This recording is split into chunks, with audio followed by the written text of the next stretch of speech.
Good morning students. Good morning sir. మీ ముందు ఏం కనిపిస్తున్నాయి చూడండి. ఎగ్స్ కదా. ఎగ్స్ ఏ షేప్ లో అరేంజ్ చేయడం జరిగింది? వై షేప్ లో. కౌంట్ చేయండి ఇప్పుడు. 1 2 3 4 5 6 7 1 2 3 4 5 6 7 7 ఉన్నాయి. ఇటు చూసినా 7, ఇటు చూసినా కూడా 7 ఉన్నాయి. ఇప్పుడు మీరు ఏం చేస్తారంటే ఒక ఎగ్ పూర్తిగా రిమూవ్ చేయాలా, అంటే అక్కడి నుంచి తీసేయాలి, పక్కకు పెట్టేసేయాలా. కావాలంటే మిగతా ఎగ్స్ ఏమైనా రీప్లేస్ చేసుకోండి. ముందులాగే ఎటు చూసినా కూడా 7 ఎగ్స్ మనకి రావాలి. ఫస్ట్ ఎవరు చేస్తారు? Come on Akshaya. Not correct. Manoj.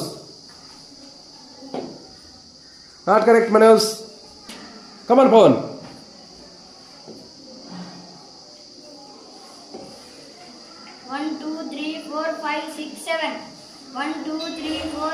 Very good Pavan, very good.